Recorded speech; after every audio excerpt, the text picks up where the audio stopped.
Welcome to our third podcast of Coffee and AI. We have Tommy with us today. Tommy, maybe you can introduce yourself in a second, but looking forward to having a cool, frank conversation about what is happening in the technology world from your standpoint. What are you excited about? And thank you so much again for taking the time to join us today. Glad to be here. Thanks for having me. Yeah.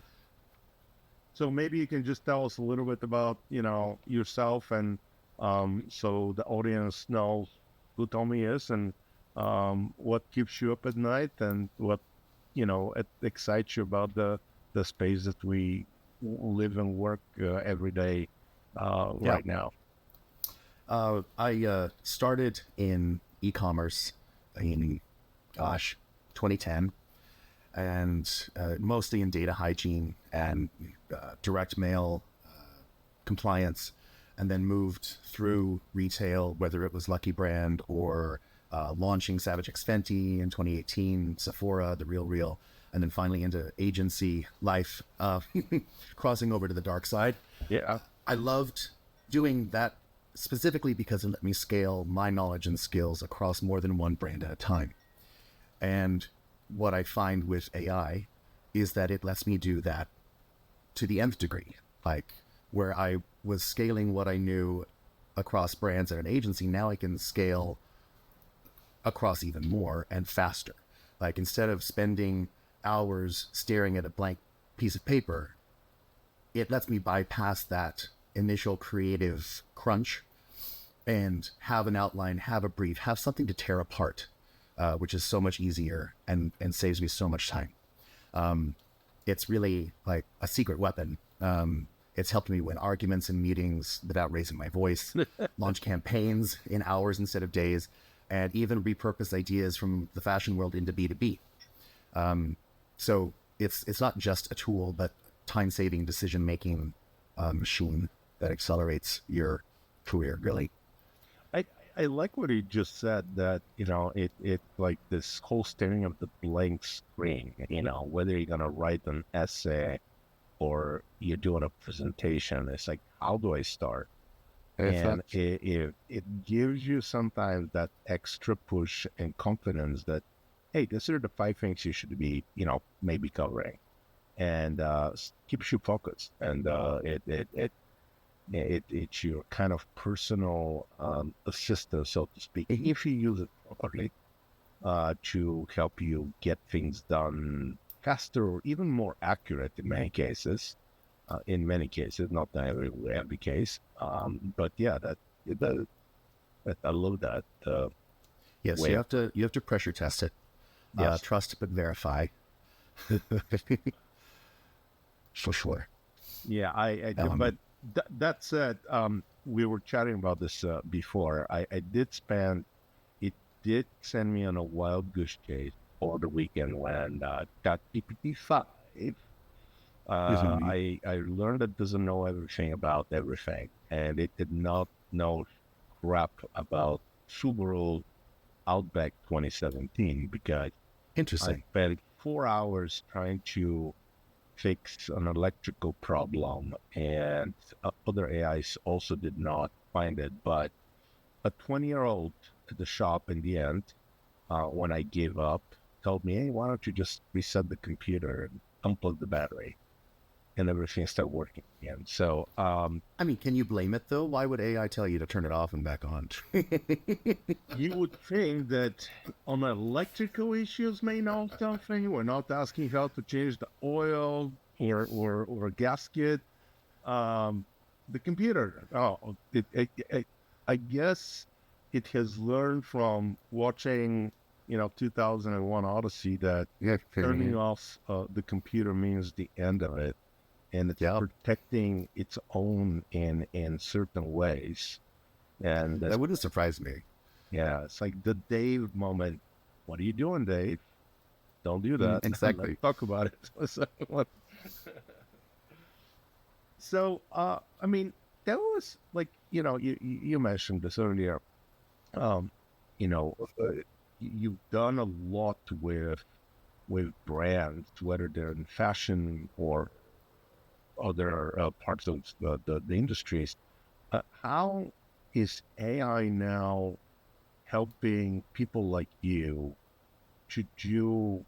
Where do you see the biggest advantage of AI? Because AI could do so many things. It can help you with the content, it can help you with the campaigns, with the segmentation, with the personalization. But in your personal work, where do you see the biggest advantages or So, disadvantages?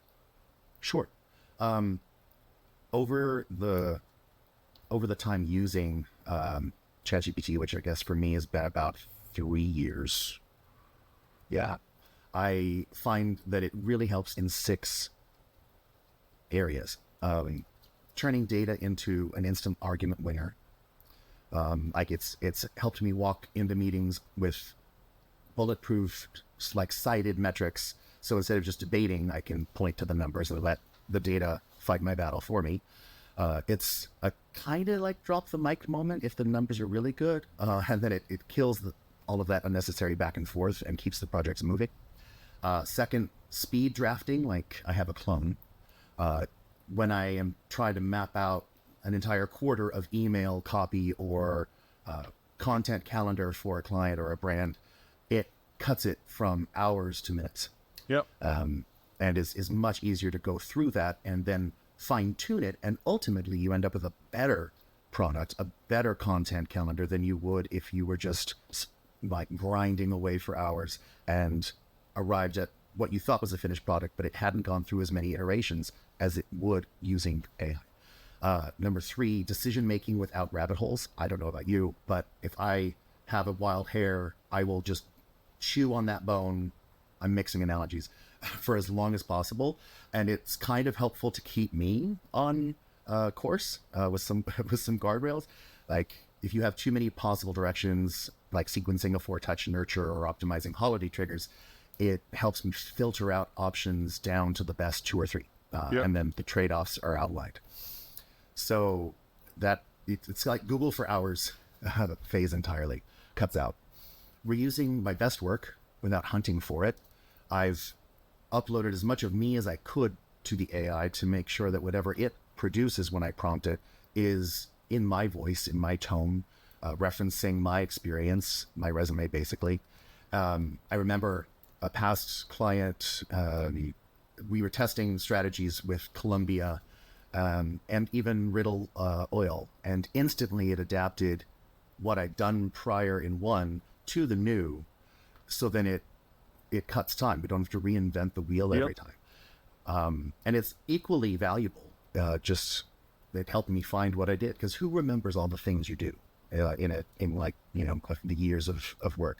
Number 5, QA without the tedious checklist grind.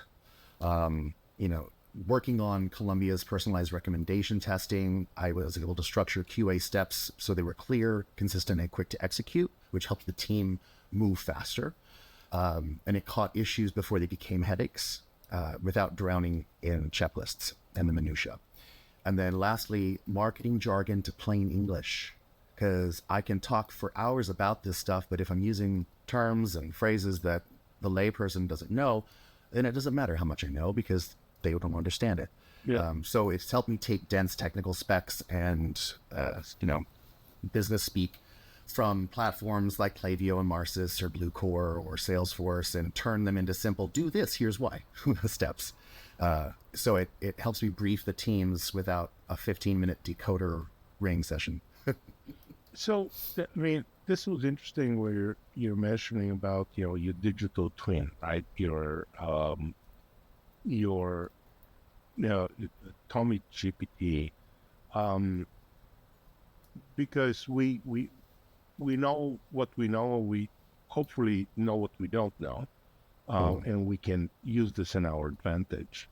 Have you guys done anything where you have another expert in your organization, or take the customer and pull all their data to kind of better understand the customer, so you can then fine tune whether it's the strategy, the tone, or there's so much you can do with that type of technology that can be analyzed, ginormous amount of data and fine-tune things that otherwise it will take forever, even if it's possible to be done right without that type of power. It's that's a great question. I've actually started uploading as much of a brand to the AI whenever I start working with a client, both to avoid my own confirmation bias and also just to make sure that the context in which I'm prompting is as robust as possible. Yeah. Context is king, right? And it's really turned into kind of like an AI toolkit that I have for my clients. And so I'll upload the last year's worth of email metrics. I'll upload all of the top performing subject lines, the worst performing subject lines, like just everything, including the site map, anything from the website that might be important, as much as possible, to then give the AI the context, and that lives in a project, right, within the platform. I love that projects came out. That makes things so much easier. And so I have one for every brand, and within that is all of the information that I could muster from them, including their brand guidelines, all of that, so that whenever it produces something, even brainstorming a logo redesign, it's still using the right CMYKs and or hex codes.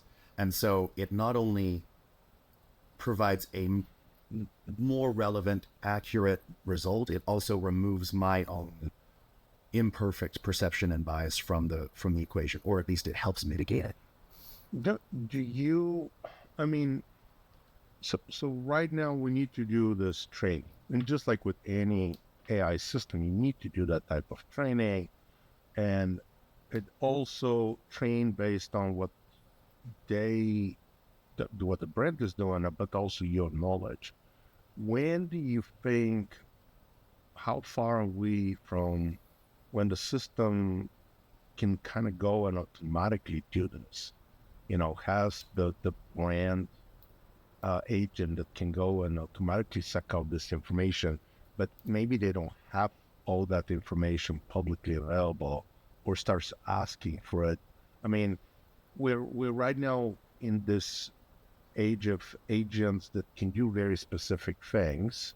The new agentic ones are supposed to do more complex things, even things that you haven't really asked them. But, it's still a lot of work, and there's still segmentation agents. Well, if you have a proper AI system, you shouldn't be doing segmentation. You should be doing one-on-one personalization. But, how far do you think we are from kind of having the systems recognizing that they need to understand the brand, understand the best practices, and combining it into one automatic? I don't think that unless our attention spans continue to plummet to the point of just a flash in the pan, which admittedly they probably will, I don't think that it has the nuance capacity to anticipate the chaos that is humanity. Like, we don't behave in rational ways 100% of the time. And a binary system with ones and zeros, I can't possibly expect it to anticipate crazy or irrational behavior. Which I'm not saying that that's where we'll live. We just have to deal with the crazy, and AI gets to deal with the expected. But the thing, even with best practices, is that those also change and evolve over time. And if we're not continuing to put good into the system, then the system won't evolve in the same path that we are. It will evolve, but it won't follow us. I mean, to be honest with you, I prefer if we have our control, right? Sure. For right now, especially. I think if we don't, it's still scary. I I don't drive autonomous cars because I've seen too much crazy stuff that have happened with them still. Yes, I have to pull my Tesla out of the bus lane a couple times a week. Really? Yes. Ouch. Yep. And so this is kind of the same thing. And while we will want to maybe kind of think about that the systems can do things, but I think we feel better if we still control it. I think the customers feel better, the brands feel better if Of there's course. somebody that is an expert overseeing that, the messaging is done right. And there is But so do many we, nuances in global brands that are going to be very different from the US market, the Western European, Eastern European, what is happening in Asia or Africa, that yes, it will take a while for the AIs to learn all this. Maybe as we're telling them what to do in these different campaigns, in different journeys, it will learn, and then you don't have to teach it as much. Next time it's going to say, well, we did something different over there. Should I do the same? But you're right. Having that type of, we are the crazies. We're the humans are, and it depends how much coffee you had. And, right. and if it was a good coffee in the morning, every day. So that's why coffee Yeah, is so important in this world. you bring up so many points that I want to respond to. First of all, even though it does go into the bus lane a couple times a week, it's still a better driver than I can and better than most people, I would argue. Or at least safer. Yeah. But in the whole global component, I think is a major hurdle to overcome. And while, yes, every brand, every person loves knowing that there's a person on the other end. Yeah. Is it because it's better, or is it because it's comfortable and familiar and safe? Yeah. I think it's a little bit of both. The whole global component, if we fast forward 100 years, where the nuance by country is less and less as we become more homogenous, it will probably be easier for AI to deliver the results and the support that we need it to, because we're less different. Yeah. But then, we can get a whole philosophical discussion around, is difference good? Yes. Is it bad? Do we all want to be the same? Probably not. But yeah, I think just even, goodness, like when we launched Savage X Fenty, we launched it globally on the same day that we rolled it out domestically. I do not believe AI could have handled that the same way, to the same precision, anticipating the challenges and the nuances and the hiccups country by country at the time. Could it now? I don't know. But when you have also things like the EU, as you have countries come together and have shared policies and shared procedures and laws, then it becomes easier. Yeah. But it's a long ways away. It's a long ways. Yesterday I was watching the second episode of the new series Alien, or for whatever it's called in Hulu. It's great. Yeah. And there was this moment where one of the characters went to try to resign from his job as a medic, and it was talking to a robot, and it asked the question about, I want to resign, and the robot started saying, the AI started saying something. It's like the guy stopped and like, can I talk to a human? Is there a human? So even 100 years from now, people are anticipating that AI can have it has limits of understanding, of sympathy, of comprehending the human needs. And so it was very interesting. I think this was very intentionally put there by whoever wrote the book. I haven't looked it up who wrote this series. But it is very, we're definitely not gonna hopefully just rely on AI, or if we do, we also anticipate that it's not gonna be perfect, and we'll need some help in the future with humans. And I think we're back to rational versus irrational, because quitting your job, depending on macroeconomic factors and your own socioeconomic ranking and status and whatever your stability, the robot could think you're crazy for resigning. It was like I don't want to get into the whole thing, but there was a good reason for it, and the robot couldn't understand the thinking behind it, couldn't comprehend the importance of the one versus the other. I'm like, oh, you have a contract, you can't. But it's a good show to watch, where they are definitely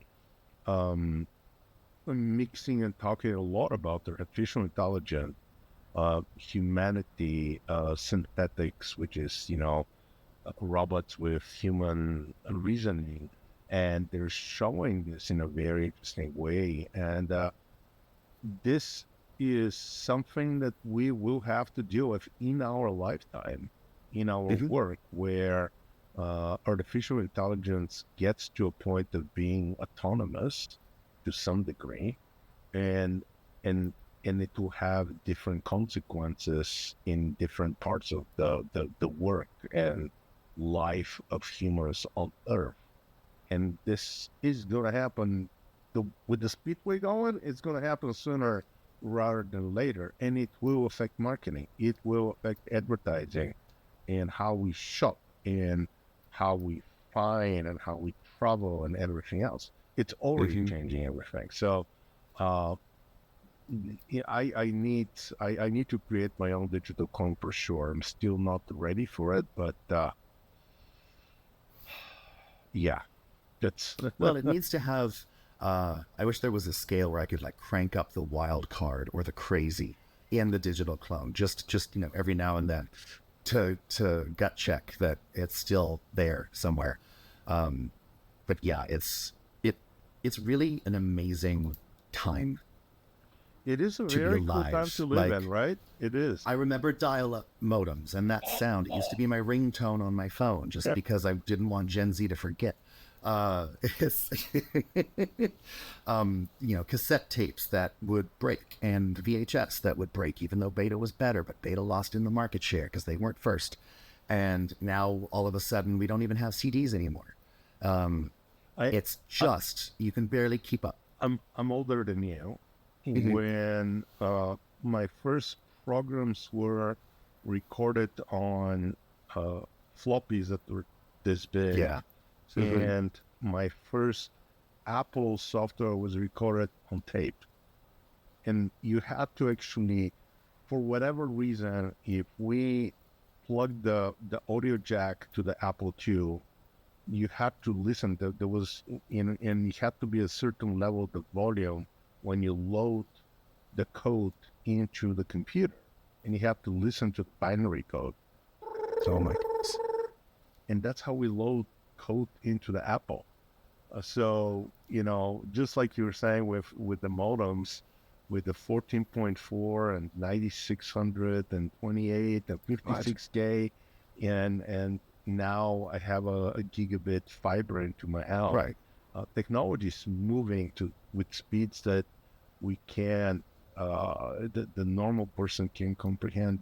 And so we can put things in perspective, when now you can have ongoing conversation with somebody with something that is smarter than you, or knows more. Maybe it's not smarter than you, but it has more data and can answer a lot of things with certainty, better than most humans out there. And it's really cool and very cool. And to me, it's cool. Other people like freaking out, but to me, it's cool. Well, it's cool and scary, because let's be honest, anything really cool is a little scary. But if we're looking back 20 years and the rate of change from then to now, and the fact that rate continues to increase, it makes my brain fry thinking about the exponential rate increase for the next 20 years. I can't even wrap my head around the potential progress, because it's so fast. I mean, I remember making a deck for a VC from one of the biggest firms here in the Valley. The only reason I was doing it because I was working as his babysitter. That's why I knew the guy. But I was pitching him that the internet, this is 93.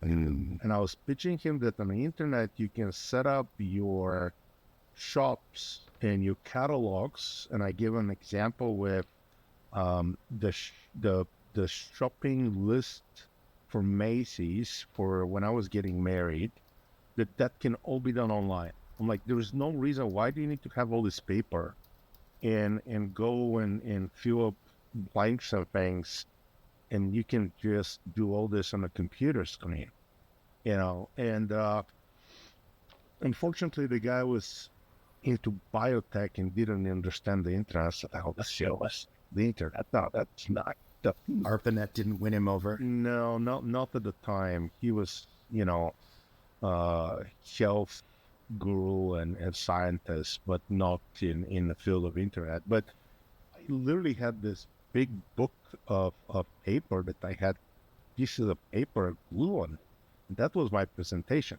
Now I'm going to say, hey, buddy, to my chat GPT and say, I need a deck for go-to-market or for a BC pitch that is going to say this, and this. A minute later, there is a file created with every site, with everything inside, with notes on my conversation that I had maybe for half an hour. And it will do the branding or anything else I needed to do. It is insane if you know how to use it, how much time you can save. And like you said earlier, it will give you all the data points that you can present to back your theory and your story and your argument. So it's really, really cool. Yeah, you were right there, because CERN released released the internet in the early 90s, and then it just, by 1995 you had online businesses that were nothing compared to today. But I mean, even in 2012, triggered emails were new, like abandoned carts and abandoned browse. That was a new technology. Just pixels were new. I was always pushing the technology. I almost got fired from doing crazy things like sending video during trading hours on a stock exchange and making up the internet, our intranet. Right. And my boss was not very happy that I sent them a happy birthday video clip on his computer at 11 o'clock in the morning, because it was from 6 till 1 as trading hours. And, please tell me it was Jib Jab. Remember Jib Jab yet. This is 95, 96. I think Jib Jab started right after. And no, this is before. This is way before. I had to capture the video on an Intel video capture card from a big Sony camera. It was like, yeah, it a very different. God, remember camcorders and like cameras? I mean, I know cameras are still around, but I used to lug. I had a big camera bag because we go on trips, and I wanted to record everything. And I had my Sony memory sticks. Yes, and the tons of them. Yeah. They were such a nice violet blue. I don't know if I kept somewhere. I actually found some in I have a box of old stuff that I keep, and I just saw some, and there were, I think, I don't know if it was 4 megs or whatever, right? Memory stick. I mean, the first Sony cameras were with the memory stick. Well, no, they were with the floppy, if you remember. Remember the Sony cameras with the floppy that you had to put a floppy in the back? They were like this square ones. Actually, I need one for my collection of cameras here. Yeah, I mean, I remember the black screen and green text Mac. I remember the blue screen and white text IBM, and the dot matrix printer. God, those were loud. But they still, I saw it in some places that are still using those. There are businesses that are still doing the dot matrix printers because it's nice for carbon copy. The software that they're using is so old that they can't rewrite they're gonna have to rewrite everything. Yeah, but I've worked at brands that didn't have an email column for their database, and that had to be like tacked on. But I mean, again, we have the AI now. Yes, and we're doing some amazing things. If you're giving advice to someone about they're just getting started and they don't know where to start, because you and I are more advanced. You're more advanced than I am, AI. And where should people start? Because I think even though companies need to do AI transformation, I think every person out there needs to do their own kind of training, and they should not wait for their employers, and for their universities or anybody else to do that for them. There is plenty of online courses, but what do you think that people should do, and whether they're kids out of college or still in college, or people that they're in their 40s and starting to worry about their job security? Yeah, I mean, if there's one thing I've learned, it's that ChatGPT isn't here to replace work. It's here to remove the busy work. It helps me think faster, act smarter, and focus on the moves that actually grow the business for my clients or brands. The real magic is that it gives me back the time to do the parts of the job only I can do. And I think ultimately the trick isn't to let ChatGPT think for you, or not ChatGPT, but AI think for you. It's to let it think with you. You give it context, and it stops being a search engine and starts being a strategist.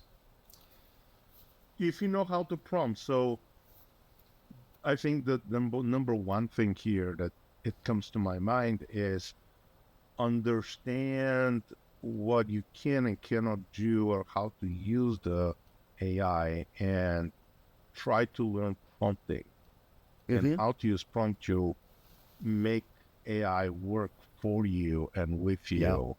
I think that's kind of what I'm hearing here. The most impactful prompt tip that I was given was by ChatGPT. I kept asking it this question, and I wasn't getting the answer I wanted. And finally, I was like, how can I ask you this and get whatever I wanted? And it told me. And I was like, wow, that kind of just was an aha moment, which has come in handy many, many times since.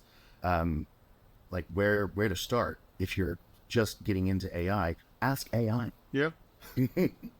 That's the scary but also amazing thing. I like that. I am using this in a similar way, where I was thinking about, okay, I'm going to go and talk to everybody in the company and out there about how AI is going to change the world. And I quickly realized that, yeah, everybody has a whole bunch of opinions, but the AI out there, they know more about how AI can help than most people. So I start having those conversations with the AI. And it's interesting. Again, I told it, I said, I don't want to know only the good. I don't want to know only the best stuff. You need to kind of understand the market that we're in, what we're doing, what we're not doing, and how would you improve it, and where is this going to be 6 or 12 months from now? What are people testing? What are people asking you? And guess what? They're not very good at keeping secrets. They make them a little anonymous, but they are kind of giving you hints that if you know how to ask and get the conversation, you can get a little bit more about what other people are doing in the space, and what people are thinking about it, about using this. So yeah, the prompting is extremely important if you do it right, and the AI can teach you a lot.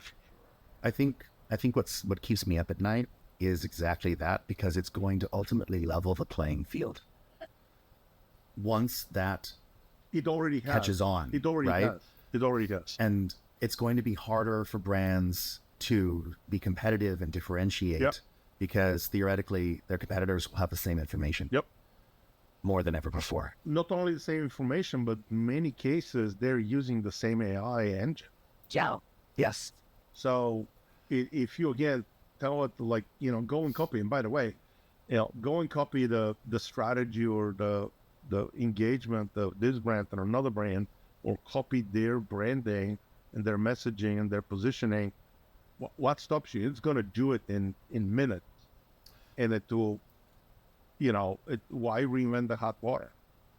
Well, copying branding strategy and positioning, I would not advise. I'm just because it giving would, a crazy it would example, erode your but position. you know what I You mean. always want to be different, right? Yes, And so yes. it's what is helpful though is knowing what is the Understanding same, it, yeah. because it lets you change whatever is the same with your competitors and make it better. You're absolutely right. I didn't mean it from a marketing standpoint of the brand. I'm talking about, again, more of the user journey, let's say, right? Sure. I always Because just go marketing. The messaging needs to be different. The positioning needs to be different and unique to your brand for sure. But there are people that are, in fact, being very successful, just copying somebody else entirely. Let's be honest. I don't think that's the best strategy for sure. But well, and then we can discuss the philosophical merits of copying other people. yeah. But now you said what keeps you up at night is that the level field is going to be the same. So what I mean, again, AI can do a whole bunch of things. We can do a whole bunch of things. What leaves the brands to be then different? Because again, AI can generate now your TV ads, and it can generate even whole shows. And at some point, is this going to backfire?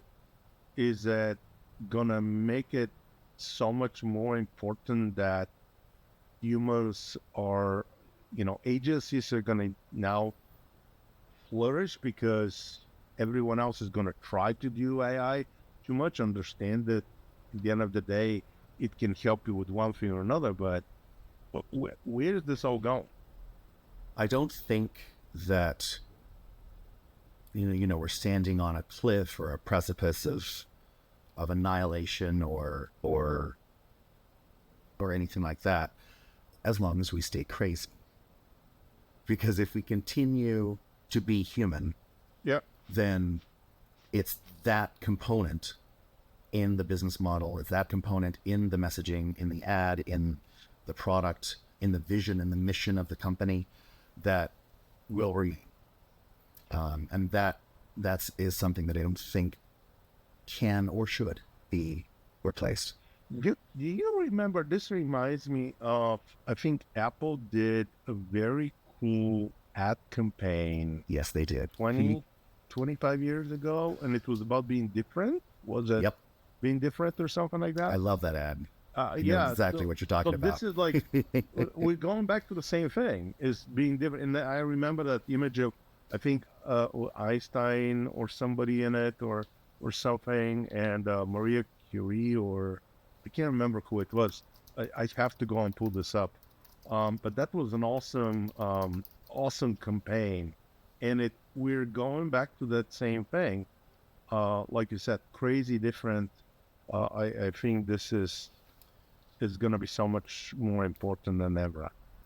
It was the Think Different campaign. Think Different. Yeah. By Chiat Day in LA. Yeah. When you and I were talking about this podcast, you use a personal example of how you're using AI on a personal level. Oh, yes. I'd love you to tell that story and share Sure. with us, if you don't mind. I've actually also applied it to all of my fellow karaoke fanatics, because we go to do karaoke about 3 nights a week. I kid you not. I was just doing karaoke last night, and we're doing karaoke tonight. So because music is formulaic because it has a structure and it has bounds, and the difference between the notes is the same, right? It's a very specific mathematical formula. I thought to myself, gosh, I am a baritone. The world is built for tenors. All the songs are too high for me. I can't ever sing anything after the bridge because that's usually where the key change is. And so I took a list of songs that I sing well, or that I think I sing well, again, confirmation bias, and loaded it into the system. And I said, okay, these are songs that are indicative of my range and my tone and what I'm good at performing. Give me 40 songs that fall into this range and this category. Give me 40 more. I just kept asking for more and more. And I have a whole list in an Excel file where it listed the song, the artist, the original key, the transposed key, and how many steps that is. So then if I go to some bar that lets me change the key, I can be like, down 3. Thanks. Okay. And so far, it has not been wrong. I keep Math testing is math. You said it. This is math at the end of the day. Yeah. And they are good at finding this little details that if you need to do a Spotify and try to find similar things, I don't know what algorithms they're using, but they're also pretty good. Yeah, so it's for someone who always struggles finding new material and gets bored with what they're singing, like me, it helped a lot. It like tripled my list in minutes. But what about so finding the list is one thing, but does it help you? Have you tried it to, does it listen to your voice and gives you recommendations or advice? I haven't asked it if it can do that. Okay. I've just given it songs that I sing. Okay. We could probably ask it and find out. And what's your favorite song for karaoke that you like to perform that get your, makes you happy, puts you in that special spot? Makes me happy? Yeah. Because honestly, anything songs, sad. Right? Or sad, whatever. Happy or sad. I mean, yes. Oh, no. The sad songs are what makes me happy. It just is not a good vibe for a bar. Okay. Fever. Michael Bublé's version is my go-to. That is a song I know inside and out. Adele. John Mayer. Seriously, the sad, like, Slow Dancing in a Burning Room, or Heartbreak Warfare, or Easy on Me. Yeah. That's awesome. I'm a little bit more. I either love to listen, especially when I drive, and then I think I can sing, which is not everyone can sing in the car. Yeah, in the car. Car singing is different. I sing better in a car than I do. Yeah. I actually tried recording myself because I was trying to figure out how bad it is now, compared to when I was in the choir in high school. It was bad, but I still prefer like Italian opera. And I think that I'm a tenor and I can sing, but in fact I can't. But who cares? Windows are up or down, I don't care. Or some heavy metal, and then you don't even need to know the words exactly. So it's. I do like Crazy Train by Ozzy Osbourne, even though it was a Pat Boone song. Yeah. Crazy to think of. Ozzy, he left us too early, unfortunately, but he is the Dark Knight. He was around a lot longer than I expected him to be. That's a separate conversation. That's a different conversation. We need to have a little bit of real drinks, not water and coffee for that. That would be the whiskey and music podcast we need to do. That sounds lovely. Sign me up. In the music, the rock and roll and whiskey or tequila, whatever is good, that's gonna be. But which is crazy because I was in Safeway, wanted to make some margaritas, and my daughter said, "You gotta buy this different tequila, is better." There were no good. All the tequila was gone. because of what's happening. I was so disappointed, and I had to go with some, Trader Joe that was left in a cupboard. But oh wow, Is something happening that causes a tequila shortage? um, I I don't. don't know. I try not to read at the politics of what's happening. Did a ship get turned around in a canal somewhere? Yeah, so funny. But there was literally, I took a picture in a video. There is all the good tequila, a whole thing was all gone of every single brand. Well, at It least was people have good taste. yes, yes, yes. Um. Anyway, Tommy, this has been a very good conversation. I think Thank that you. we're gonna have to continue and have a separate one just around music. You know a Sounds lot good. more about music than I do, but that's why I think it's cool that on podcasts like this, you bring experts that are passionate about what they do, that have stories to tell, that um, they have a view on the world, because there's many experts out there that are not very good at telling their stories and sharing knowledge and experience. And I'm so glad that you joined us today, join me, and I hopefully you're gonna have the coffee at your place by tomorrow. But thank you again, and we should try to do this again and see where the market is and the technology is 6 months from now, and Yeah, follow I'd be more up, than happy to. because there's things moving so fast that they oh And as they say, the wise man knows nothing and the fool knows all. yep, yep, yep. Tough. Thank you so much, Tommy. I Thank you. appreciate it. Bye.